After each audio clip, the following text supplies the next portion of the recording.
convido você a abrir a sua Bíblia na carta de Paulo aos Filipenses, ou Epístola aos Filipenses, capítulo 1.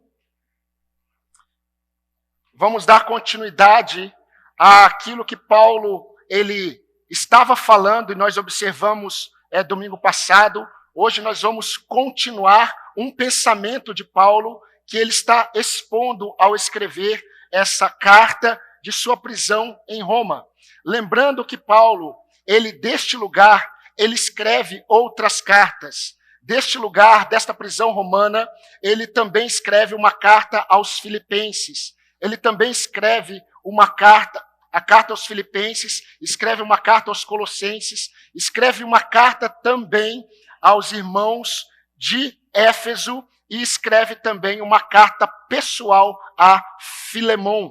Então nós temos que, e seria interessante, lermos essa epístola, lendo também estas outras. Convido você a ter em seu devocional essa leitura, que ela é um pouquinho longa, mas não é tão extensa. Entenderam? É a mesma coisa que eu disse. Vamos ler a partir do versículo 22. Diz assim: Entretanto, se eu continuar vivendo, poderei ainda fazer algum trabalho frutífero. Assim não sei o que devo escolher. Estou cercado pelos dois lados, tendo o desejo de partir e estar com Cristo, o que é incomparavelmente melhor. Mas por causa de vocês, é mais necessário que eu continue a viver. E convencido disto, eu estou certo de que ficarei e permanecerei com todos vocês, para que progridam e tenham alegria na fé. Desse modo, vocês terão mais motivo para se gloriarem em Cristo Jesus por minha causa, pela minha presença de novo no meio de vocês. Amém, irmãos? Se nós estivermos atentos, queridos, nós vamos perceber que em algumas coisas, alguns eventos cotidianos, algumas situações que nós experimentamos no nosso dia a dia, nos remetem a alguns princípios eternos da palavra de Deus. Por exemplo, nesse período do ano, em alguns dias, aqueles que se levantam bem cedo, eles se deparam em alguns lugares com muita neblina. E eu não sei se você percebeu o que a neblina nos ensina. Existe uma verdade que não muda na neblina. Há uma certeza na neblina. A certeza é que a neblina, ela logo se dissipa. Não existe neblina que não irá se dissipar. Essa é uma verdade eterna da palavra de Deus. E nós nos lembramos, por exemplo, daquilo que a palavra de Deus diz, e Tiago escreveu: que é a vossa vida? Sois apenas como neblina que aparece por instante e logo se dissipa. Se Deus diz que a neblina aparece e se dissipa, nós podemos acreditar que isso é verdade. Normalmente, nós temos a sensação de que o tempo ele está voando. Quem aqui já falou isso em algum momento dessa semana? Principalmente se você tem um dia cheio ou uma semana também cheia de atividades. Costumamos dizer, a nossa semana voou, o meu dia voou. Eu falei isso semana passada, não é? Só que isso também nos remete à palavra de Deus. Moisés, ele escreveu sobre isso, no Salmo 90. E veja o que Moisés disse. Porque tudo passa rapidamente e nós voamos. Não é o tempo que voa, somos nós, é a nossa vida. Ela é muito passageira. É isso que Moisés quis dizer. Queridos, como seres finitos que nós somos, como seres que são passageiros, nós precisamos nos atentar, porque facilmente nós somos levados a cometer um erro muito sério, que aqueles que andam com Deus, eles não podem cometer. Quando nós vivemos a nossa vida, nós somos chamados por Deus a remirmos o nosso tempo, a aproveitarmos todas as oportunidades para compreendermos a vontade do Senhor. A vontade do Senhor, ela não está oculta. Nós não precisamos descobrir a vontade do Senhor, porque ela nunca esteve oculta. Ela está lá. A Bíblia fala que nós precisamos conhecer e compreender a sua vontade. Para isso, precisamos viver como sábios, remindo o tempo, aproveitando todas as oportunidades para descobrirmos qual é a vontade do Senhor. Na verdade, não é descobrirmos, para compreendermos a vontade do Senhor. Isso que eu acabei de dizer, Paulo escreveu desta prisão também, porque ele escreveu aos Efésios, capítulo 5, de 17 em diante, de 15 a 17. Jesus, ele em forma de parábola, ele falou sobre um homem. E este homem, ele tinha uma prática. A prática dele era ajuntar coisas. E esse homem, ele disse o seguinte para si mesmo, e eu quero ler na íntegra. Minha alma, tens em depósito muitos bens para muitos anos. Descansa, come, bebe e regala-te.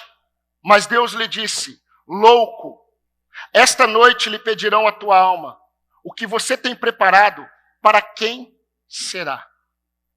Isso está em Lucas, capítulo 12, 19 e 20. Meus queridos, tanto Paulo quanto os demais apóstolos de Jesus, eles aprenderam a viver na perspectiva da vida de um servo de Cristo. E um servo de Cristo, ele caminha neste mundo entendendo que ele é um peregrino. Ele é um forasteiro. Ele tem um propósito. Ele entende que há um lugar que não é este, que ele está caminhando para lá. E os olhos dele precisam estar exatamente neste lugar de descanso. O autor de Hebreus diz que ainda nos resta um descanso sabático, que está preparado para nós. O servo de Cristo não pode viver nesse mundo como se não entendesse que ele é um peregrino neste mundo, um forasteiro em terra estranha. E como eu disse, queridos, um servo de Cristo, ele vive entendendo que a vida só faz sentido quando essa vida ela é vivida de tal forma que Cristo se torna o centro de todas as coisas, a começar a ser o centro da sua própria personalidade. O Cristo ressurreto, que salva pecadores, ele salva homens e mulheres, para que esses homens não vivam mais para si mesmos, mas para aquele que nos salvou e tem nos preparado para a eternidade. Hoje é um tempo em que nós vivemos como igreja que pouco se fala sobre a eternidade. Pouco se fala sobre o estar preparado para a qualquer momento estar com Cristo. Eu não sei como você está aqui, mas você deveria estar aqui preparado para que, se você morresse hoje, você estaria em paz na presença de Deus. Eu, como pastor, preciso conduzir vocês para se encontrarem com Jesus Cristo. E vocês precisam entender que toda a nossa vida é uma vida de preparo para este grande dia. Todos nós devemos desejar este grande dia.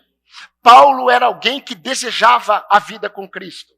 Não apenas aqui, mas na eternidade. No versículo 21 que nós terminamos domingo passado, ele disse, para mim, o viver é Cristo e o morrer é lucro. E ele vai continuar esse pensamento, e nós vamos observar o que Paulo, ele nos ensina. Paulo vai nos mostrar, queridos, que a vida de um servo de Cristo é uma vida que tem suas vontades submissas aos propósitos eternos de Deus. Poderíamos resumir isso em vida submissa. Submissão.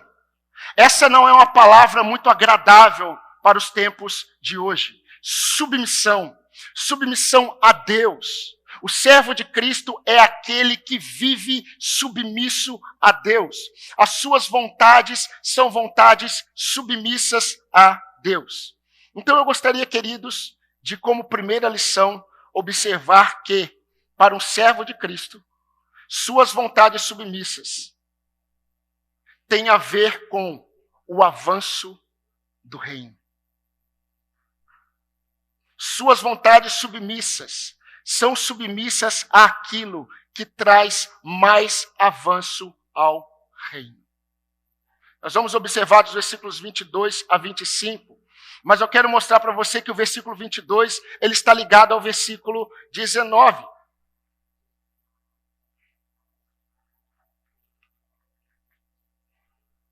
Ou seja, Paulo acredita que pelas intercessões dos irmãos, Paulo acredita que pela bondade e graça do Espírito de Cristo Jesus, ele seria liberto dessa prisão. Paulo acreditava nisso. E ele cria que ele retornaria a visitar os irmãos de Filipos. Se você ler a carta de Paulo a Filemão, Paulo vai dizer a mesma coisa a Filemão. Eu creio que em breve eu serei restituído a vocês. Ele cria que ele seria livre. Mas há algo muito interessante aqui, e eu gostaria de mostrar para vocês o peso dessas declarações de Paulo. Mas ano passado, setembro do ano passado, faleceu um irmão muito conhecido do meio evangélico, fundador das missões Portas Abertas, conhecido como irmão André. E perguntaram para esse irmão André, que foi e levou tantas Bíblias para lugares tão hostis ao Evangelho, perguntaram para ele o seguinte: irmão André, todas as vezes que você ia para esses lugares, o que você imaginava que iria acontecer? E ele disse assim: eu nunca fui para um local hostil ao Evangelho imaginando que eu voltaria. E ele voltou todas as vezes e morreu na sua casa com 94 anos. Paulo, ele entendia que ele seria liberto, mas Paulo, ele não sabia como isso iria acontecer, quando iria acontecer, porém, ele também tinha a certeza de que novamente ele seria preso e seria morto, como nós já vimos. Paulo, ele percebe algumas coisas, mas ele percebe que a igreja está orando por ele. A igreja está intercedendo por ele. Mas Paulo, ele já revelou que ele tem um desejo maior, um desejo melhor, um desejo superior. Para Paulo partir e estar com Cristo é a melhor coisa que poderia acontecer. Se pudéssemos colocar numa escala de desejos de Paulo, o primeiro era partir e estar com Cristo. Ele diz, é incomparavelmente melhor a qualquer desejo. É isso que ele vai dizer. Porém, no versículo 22, quando ele diz, entretanto, ou mas, ou em alguma outra versão, caso continue, Paulo, ele está abrindo uma outra possibilidade que mexe com ele. E é interessante porque Paulo, ele já manifestou um desejo primário. Ele já manifestou esse desejo superior. Mas quando a gente percebe no versículo 22, ele diz assim, entretanto, eu percebo que tem uma outra realidade, que agora eu já não sei mais o que escolher. No versículo 23 ele diz assim, preste atenção na sua versão. Eu estou cercado pelos dois lados. A ideia aqui é que Paulo tem dois muros espremendo ele. Ele diz assim, eu estou cercado pelos dois lados. Eu tenho o desejo de partir e estar com Cristo. Isso é incomparavelmente melhor. Versículo 24 e 25. Mas, por causa de vocês, é mais necessário que eu continue a viver. E convencido disto, estou certo de que ficarei e permanecerei com todos vocês para que progridam e tenham alegria na fé. Ou seja, deixa eu deixar mais claro isso para você. Paulo está pensando o seguinte, se eu permanecer vivo, se o fato de eu permanecer vivo irá trazer mais benefícios ao reino, eu já não sei mais o que escolher.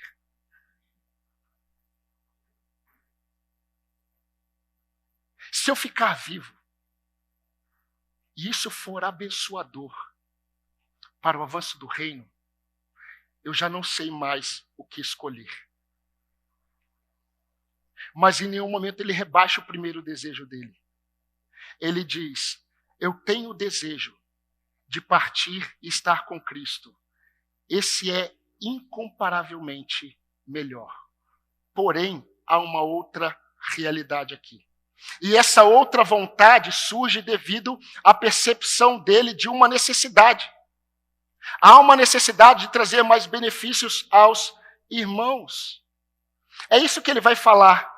Ele vai falar de um desejo superior e de uma necessidade. E a partir dessa necessidade da igreja, ele tem uma outra vontade, a outra vontade de permanecer. É interessante isso, mas nós precisamos pensar. Porque quando Paulo ele escreve, irmãos, de um lado eu tenho desejo de partir, deixa eu explicar para vocês o que está inserido nesse desejo de partir. Desejo.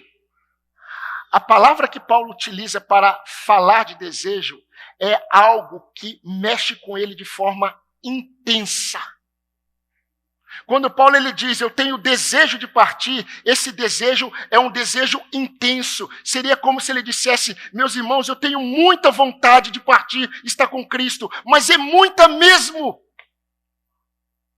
E quando ele vai falar partir, ele traz uma palavra, ele coloca uma palavra, ele usa um verbo muito utilizado no contexto, que tinha a ver com uma pessoa que estava em uma barraca, ela estava morando em uma barraca, em algum lugar como nômade, e de repente ela percebe que é hora de tirar as estacas. Ou como um navio que está amarrado no cais e é hora de desamarrar do cais porque é hora de partir. Quando Paulo ele diz, eu tenho desejo de partir, ele percebe, irmãos, que as amarras estão sendo soltas. Ele percebe que as estacas estão sendo levantadas. Ele percebe que a corda que segura o navio no cais está sendo solta. Ele percebe, ele ainda está preso a esse mundo. Ele ainda está seguro neste mundo. Ele ainda sabe que ele está preso a este mundo. Mas ele entende que em pouco tempo ele estaria partindo. Partindo para onde? Ele era um peregrino. Ele era um forasteiro. Como servo de Cristo, ele entendia que o lar dele, o descanso dele é com Cristo. E ele percebia que a vida dele estava prestes a seguir. Veja o que ele escreveu aos irmãos de Roma. Irmãos dessa igreja, dessa cidade que ele está preso. Romanos 8,18, ele disse assim: porque para mim eu tenho por certo que os sofrimentos do tempo presente não podem ser comparados com a glória a ser revelada em nós. Seu primeiro desejo é um desejo mais elevado, é um desejo intenso. E o desejo dele, isso tem que ficar claro, ele deixa claro para a igreja de Filipos, é desarmar a tenda. O desejo de Paulo é desprender-se do cais. Ele quer partir. Ele é um peregrino. Ele deseja ir para casa. Agora, queridos, por que esse desejo é muito superior? O que isso significaria para Paulo? Eu quero explicar mais ou menos para os irmãos o que provavelmente significou para Paulo partir e estar com Cristo. Significava o fim de sua humilhação com seu espinho na carne. Rogou 3 vezes a Deus para remover aquilo que o humilhava. E Deus disse, Paulo, a minha graça te basta. O meu poder se aperfeiçoa na sua fraqueza. Partir e estar com Cristo significaria o fim desse espinho na carne. Significava o fim de todos os seus sofrimentos. Significava o fim de sua luta contra o maldito pecado que tenazmente nos assedia. Significava o fim da dor, o fim da solidão, o fim de toda a sua angústia. Meus irmãos, na vida do cristão, o pecado traz angústia. Somente o cristão sofre por causa do pecado. O pecado na vida de um crente produz tristeza, produz angústia, mas as promessas de Cristo trazem o refrigério para a nossa alma. Agora, algumas coisas mais aconteceriam. Todas as promessas que nós cantamos aqui, as promessas superiores iriam ser manifestadas a Paulo. Ele veria Jesus face a face. Ele ouviria a voz de Jesus. Eu não sei você, mas eu anseio muito em ouvir a voz de Jesus. Ele estaria com os irmãos amados. E eu fico imaginando Paulo desejando se encontrar com Estevão.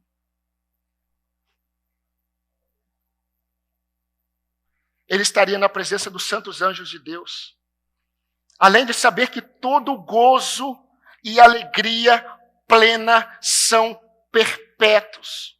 Vocês conseguem entender por que essa primeira vontade de Paulo ela é muito superior? Por que partir e estar com Cristo é muito superior? Mas ele coloca um entretanto aqui. Ele coloca um porém. Um mais. E o que está aqui? Paulo nos ensina, meus irmãos, que entre um desejo subjetivo há uma necessidade objetiva e real. A igreja.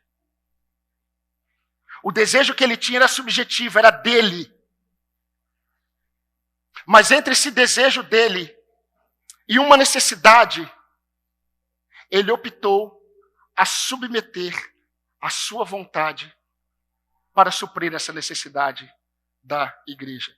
Seria como Paulo dissesse assim: irmãos, mesmo que eu tenha que continuar a ser humilhado pelo meu espinho na carne, mesmo que eu tenha que continuar reduzindo o meu corpo à escravidão, mesmo que eu tenha que lidar com tantas oposições, prisões, açoites, mesmo que eu sofra pelo jugo do imperador, se eu ainda posso ser usado por Deus para ajudar vocês a crescerem em Cristo e a se alegrarem nele, eu permanecerei e ficarei. Com isso vocês terão mais motivos de se gloriarem em Cristo, com a minha presença com vocês. Paulo diz assim, olha a mente deste homem. Ele está dizendo assim, se eu for liberto, vocês glorificarão a Jesus, sabe por quê? Porque vocês estão orando por isso. E quando eu estiver com vocês, Cristo será mais glorificado pelos lábios de vocês. É o versículo 26. Mas Paulo nos ensina que as carências da igreja para ele pesam mais do que o elevado desejo de sua alma. Então, queridos, nós vamos para a segunda lição, que é onde nós vamos observar algumas aplicações para nós. Paulo nos ensina que viver Cristo também é ter benefícios pessoais renunciados por vontades submissas a Deus. Aquele que vive Cristo, ele renuncia benefícios pessoais por desejar submeter as suas vontades a Deus. Paulo, ele entende que ele tem benefícios superiores. Entendo a mente deste servo de Deus. Ele tem benefícios superiores em Cristo, com Cristo, na eternidade com Cristo. Mas ele se depara com uma necessidade da igreja. Ele entende que se ele permanecer vivo, ele ainda pode ser muito usado por Deus para abençoar a igreja. Mas entenda o que ele está pensando. Paulo, ele tem a mente de alguém que é forjado por Cristo. Paulo, ele está pensando da seguinte forma: ir para o céu, estar com Cristo é incomparavelmente melhor, mas são bênçãos para mim. Somente. Permanecer, mesmo que eu sofra por mais um tempo, permanecer trará benefícios que são compartilhados por muitos irmãos, pela igreja do Senhor. Então a questão aqui é um pouco diferente do que nós já aprendemos no versículo 10. No versículo 10 nós aprendemos que Deus deseja que a gente cresça no conhecimento, para que a gente tenha discernimento, para escolhermos entre as coisas boas das coisas excelentes. Vocês estão lembrados? Quando nós estamos diante de uma situação, e nós temos diante de nós algo que é excelente, e algo que é bom, O Senhor já nos ensinou que pelo conhecimento dele, nós devemos escolher as coisas excelentes. Agora entenda o que Paulo está fazendo. Ele está trocando a excelência por algo que é bom. Ele está abrindo mão de ter muitos benefícios, porque ele não está desejoso de experimentar nesse momento benefícios sozinhos.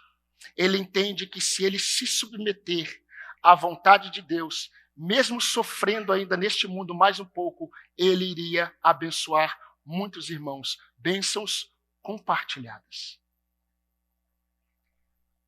Então o pensamento dele é: partir e estar com Cristo é incomparavelmente melhor, mas é um benefício só para mim.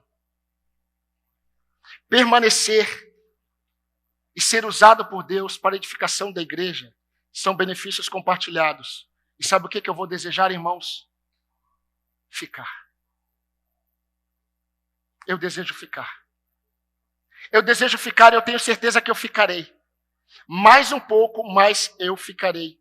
Queridos, Paulo acreditava que as igrejas ainda tinham falhas a serem corrigidas. Paulo acreditava e ele via que os irmãos tinham fraquezas expostas, que a igreja possuía perigos reais assolando suas vidas. Paulo sabe que ele pode ser mais útil ficando, estando entre os irmãos. Ele está disposto a pagar ainda mais um preço, quando ele poderia descansar. Ele poderia dizer: Senhor, leva-me. Senhor, eu não aguento mais. Senhor, eu já sofri o suficiente. Senhor, eu já paguei o preço. E pagou. Paulo, nós sabemos que Paulo aqui ele não é alguém novo, do tipo 50 anos. Te abençoei, né, irmão? Quando ele escreve a Filemão, ele diz assim: Paulo, o velho. Ele é o velho. Ele poderia agora dizer o que ele dirá daqui a uns 5 anos. Combati o bom combate. Mas Paulo, ele não está falando isso para Jesus. Paulo é alguém que deseja estar com Cristo e ele manifesta isso para a igreja. Mas Paulo, ele vê tantas necessidades que ele diz assim: Senhor, existem outras realidades e eu estou disposto a me submeter para que o Senhor me use mais uma vez. Eu poderia agora desejar estar livre de todos os meus sofrimentos, mas eu desejo ficar e ser ainda um pouco mais usado nas tuas mãos para abençoar a igreja. Por que Paulo pensou assim? Essas coisas me intrigam. São perguntas que eu faço para o texto bíblico quando eu estou estudando. Por que Paulo, no versículo 10, nos ensinou que Deus deseja que nós cresçamos no conhecimento dele, para que nós saibamos discernir as coisas excelentes? E Paulo é alguém que sabe discernir as coisas excelentes, e ele já discerniu. O mais excelente é partir e estar com Cristo. Mas agora este homem, ele está disposto a abrir mão dessa excelência para fazer outra coisa que também glorificará a Deus, mas para ele trará muitos sofrimentos. Para Paulo partir e estar com Cristo, bênçãos eternas. Permanecer, bênçãos para a igreja, mas muito sofrimento para ele. Ele não está olhando para o que ele poderia passar, ele está olhando para aquilo que Deus poderia fazer por meio dele.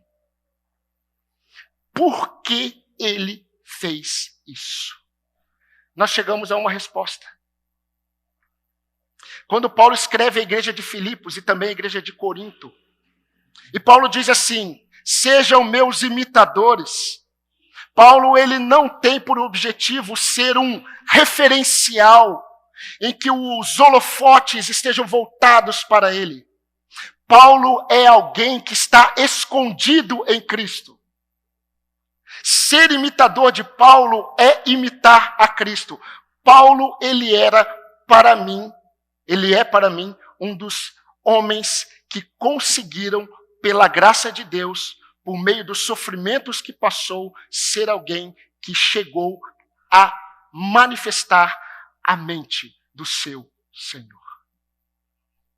Jesus, o Senhor da igreja, o cabeça da igreja, o supremo pastor das ovelhas, das almas, ele foi o maior exemplo de um servo que abriu mão de algo muito mais elevado e excelente por causa de pecadores. Nós cantamos aqui hoje, mas é nessa epístola aos Filipenses que Paulo escreve. Mesmo existindo na forma de Deus, não considerou ser igual a Deus algo que deveria ser retido a qualquer custo. Falando de Jesus. Pelo contrário, ele se esvaziou, assumindo a forma de servo, tornando-se semelhante aos seres humanos. E reconhecido em figura humana, ele se humilhou, tornando-se obediente até a morte e morte de cruz. Jesus é o exemplo que tem a excelência e abre mão da excelência para sofrer por causa de outros. Jesus disse: eu não vim para ser servido, mas para servir e dar a minha vida em resgate de muitos. Digamos, mais uma vez, não todos, muitos. Mateus 20, 28. Meus irmãos, vocês perceberam aqui, mesmo que eu mencione Paulo tantas vezes, não é Paulo que está em evidência. Mesmo que eu mencione a mente de Paulo tantas vezes, não é Paulo que está em evidência. Paulo está mostrando que a sua vida não tem um fim em si mesmo. Ele está mostrando que as suas vontades pessoais, os seus desejos estão submissos a Deus. Eu já compartilhei aqui com os irmãos como é a realidade de um furacão. Graças a Deus o Brasil nunca experimentou essa realidade que é muito comum em outros países. Mas normalmente aqueles que experimentam este evento natural, eles se deparam com ventos muito fortes, tempestades, chuva muito forte, granizo, e não dá para sair de casa. Você tem que procurar abrigos. Inundações acontecem, mas de repente tudo fica claro. O céu fica limpo, o sol aparece. As pessoas nesses países, nesse momento, começam a sair das ruas. Elas saem, elas começam a filmar, mas elas não ficam muito tempo. Sabe por quê? Porque elas sabem que elas estão exatamente no olho do furacão. O olho do furacão é aberto. Você vislumbra tudo. Você vislumbra o céu aberto. Mas o que está ao redor do furacão é o que produz destruição. Então as pessoas, logo elas entram, e é interessante. Algumas dizem assim, já deu tempo, vai começar de novo. E elas entram e a tormenta começa tudo novamente. Paulo é alguém que vislumbra os céus abertos depois de uma tormenta muito forte em sua vida. Paulo é alguém, foi alguém que sofreu muito por causa de Cristo, da igreja do Evangelho. De repente ele tem a possibilidade de ver os céus abertos. Ele percebe que a corda está sendo solta no cais. Ele está preso. Ele está esperando um veredito. Os crentes estão esperando um veredito. Paulo está percebendo que ele pode, a qualquer momento, partir e estar com Cristo. E ele está dizendo isso para a igreja: meus irmãos, o céu aberto é maravilhoso.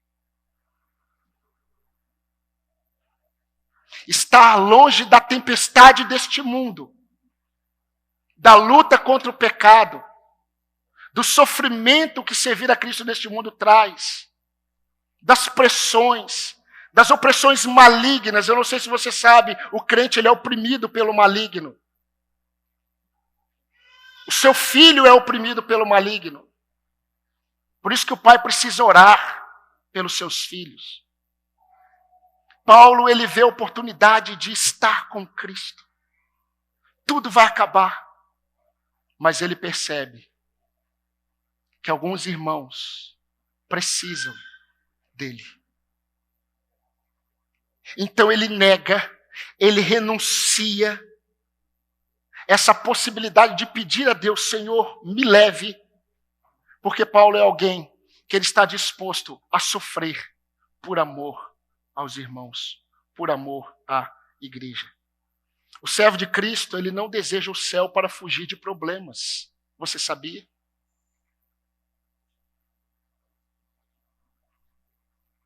O servo de Cristo não tira a sua própria vida, porque ele não aguenta mais lidar com os problemas. O servo de Cristo, ele é alguém que entende que muitas vezes o melhor não é ser removido da tempestade. O melhor é se submeter a Deus na tempestade e ser usado por Ele mais um pouco na vida de outras pessoas. Assim como Jesus, Paulo está disposto a abrir mão de glórias e bênçãos para Ele, para servir aos irmãos, mesmo que as lutas se intensifiquem. E eu gostaria de aplicar um pouco essas lições.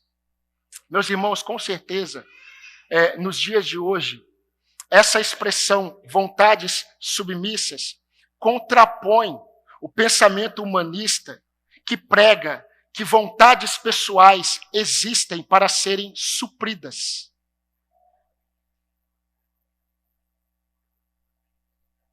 O ministério do engano, ele prega que vontades pessoais existem para serem supridas.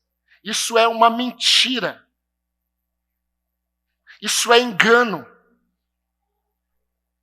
As vontades pessoais que precisam ser supridas são aquelas que exaltam a nossa fé em Cristo Jesus.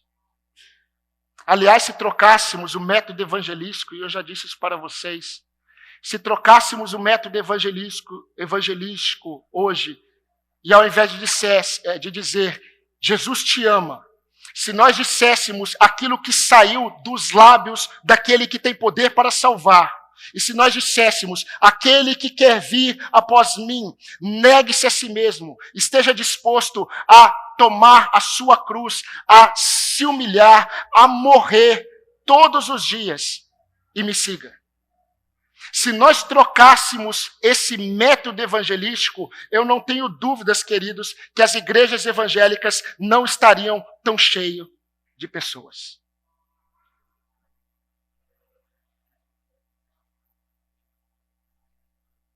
Submeter minhas vontades pessoais a Deus, vontades que trarão mais glórias e benefícios a Deus e aos outros, do que glórias para mim mesmo. Isso não é natural. Isso não é natural, querido. Ainda mais quando eu acredito que eu tenho diante de mim coisas que são boas. Paulo está lidando com duas vontades boas. Abençoar a igreja e estar com Cristo. Uma é excelente e outra é boa. Ele poderia facilmente não ter problema com isso. Mas Paulo, ele entende o que está acontecendo aqui. Paulo está tendo o mesmo sentimento que Jesus Cristo teve. E ele vai escrever no capítulo 2 que deve também haver na igreja. E eu vou ler logo mais. Então, meus queridos, para ser mais prático para cada um de nós, quando nós estamos diante de uma vontade pessoal e nós nos deparamos com as necessidades de outros, por vivermos Cristo, nós precisamos considerar duas coisas. Na verdade, nós precisamos responder a duas perguntas. A primeira pergunta que eu tenho que responder diante de vontades pessoais é: o que trará benefícios somente para mim? Nisso que eu estou desejando. A segunda pergunta que eu tenho que tentar responder O que trará benefícios para outros e mais glórias a Deus? Aí escolha. Se submeta àquilo que trará mais glórias a Deus e benefícios aos outros, mesmo que você tenha que sofrer por causa disso. Mesmo que você abra mão de benefícios superiores que também glorificam a Deus. Eu não sei você, mas eu me deparo todos os dias, meus irmãos, e eu creio que você também. Todos os dias, nós nos deparamos com homens e mulheres desejando que outros se sacrifiquem para que as suas vontades sejam satisfeitas.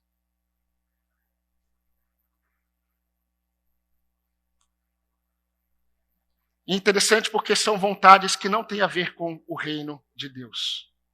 Paulo diz, eu me sinto pressionado por uma vontade excelente e uma necessidade. Morrer e estar com Cristo seria maravilhoso para mim, mas só para mim. Permanecer e sofrer mais um pouco na minha carne, por causa dos meus irmãos, é uma vontade que não é tão excelente, mas eu vou me submeter a ela, porque trará glórias a Deus, será bênçãos, mas não apenas para mim, também para os outros. E Paulo, como Jesus, ele se esvazia de sua vontade. Deixa eu fazer algumas perguntas reflexivas para nós terminarmos essa nossa reflexão. As nossas vontades pessoais, eu me perguntei, essas perguntas que eu vou trazer para vocês, eu fiz para mim também. As nossas vontades pessoais têm a ver com a glória de Deus ou com a minha? Elas dizem respeito a benefícios pessoais ou visam a edificação de outros? O que tem deixado você dividido, meu querido, minha querida, entre a autossatisfação e a autonegação? Nossas vontades pessoais estão submissas à vontade de Deus de tal forma que somos capazes de renunciar algumas coisas, alguns desejos para o benefício de outros. E me deixe lembrar você que todas essas perguntas que eu fiz, elas são um absurdo em um mundo competitivo, e humanista, que diz o tempo todo que as nossas satisfações, elas precisam ser satisfeitas em detrimento de qualquer pessoa. Por isso, eu creio que a resposta a essas perguntas vão dizer muito sobre como está a sua mente em relação a Cristo. Como está o meu coração em relação a Jesus. Para comprovar tudo isso que eu falei, vejam se não foi exatamente sobre isso que Paulo ele diz a esses irmãos. E eu quero ler para você, se você quiser acompanhar, você pode acompanhar. Está no capítulo 2, versículos 3 a 5.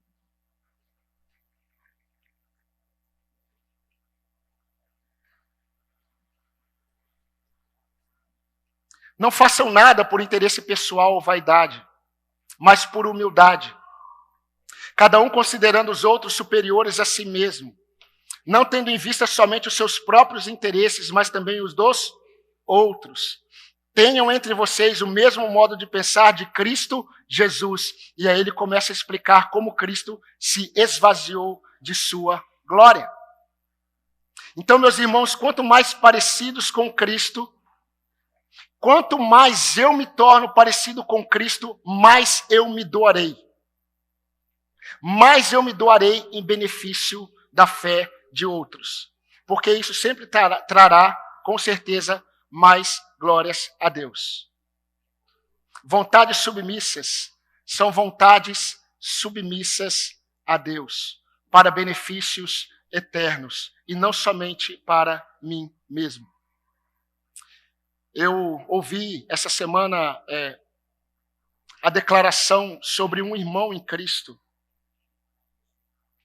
Muito triste. Muito triste porque é a realidade de muitos. E eu falei isso domingo passado. Esse irmão, quando foi perguntado por outro irmão, onde você está congregando? E esse irmão disse, eu não congrego há mais de 3 anos. E não me faz falta nenhuma. Eu li para os irmãos domingo passado o que o autor de Hebreus disse para os crentes hebreus. Estimulem uns aos outros, exortem uns aos outros ao amor. Porque muitos, eles têm o costume de não congregar. Eles deixam de congregar. Vocês devem exortar uns aos outros quanto mais o dia se aproxima. Exortem, porque vai aumentar a realidade de crentes que acreditarão que é possível glorificar a Deus sem estar inserido na igreja e em serviço aos irmãos. Se você não ama o que Cristo ama, não é Cristo que você está servindo. Cristo, ele ama a sua igreja. E quando Paulo, ele diz isso para os irmãos, ele está nos ensinando o que significa ter a mente de Cristo. Quando eu olho para algo que trará mais benefício para mim, mas por amor a Deus e a outros, eu renuncio às minhas vontades. Meu querido que está aqui, minha querida que está aqui. Seja você membro dessa igreja, seja você alguém que está nos visitando, seja você alguém que estará ouvindo essa mensagem em outro momento, você precisa avaliar a sua vida com Deus a partir das suas vontades submissas a Ele. Se você é alguém que olha para a palavra de Deus, mas você continua submisso às suas próprias vontades, o seu Deus não é o Senhor da Bíblia, é você. E com muito temor eu digo a você, se você continuar neste caminho e não se arrepender, e se você não voltar, e se você não se prostrar diante de Cristo, reconhecendo Cristo como seu Senhor, o seu caminho está evidenciando que você nunca esteve nele. E o seu fim é o inferno.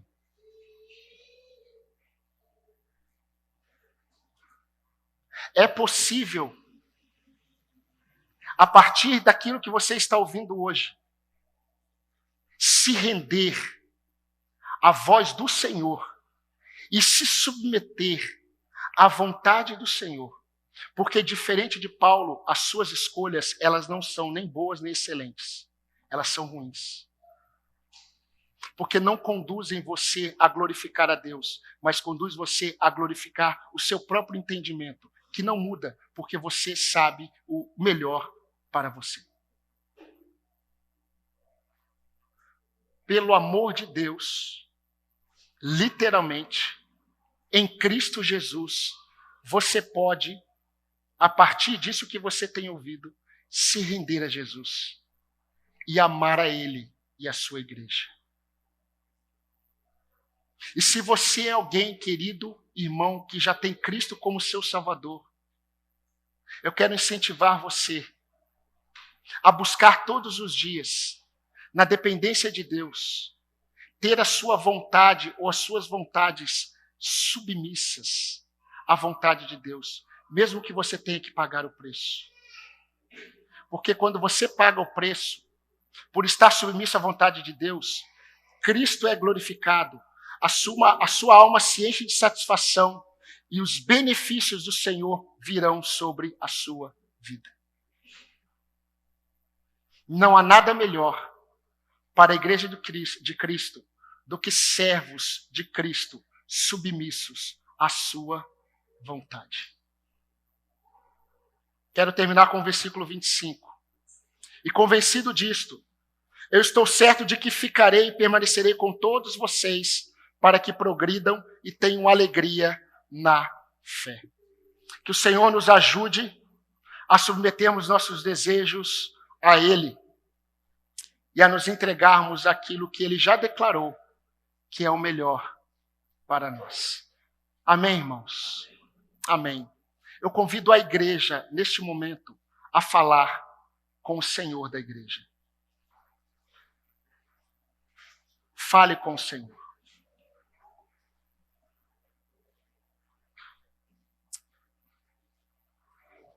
O nosso Deus é um Deus pessoal.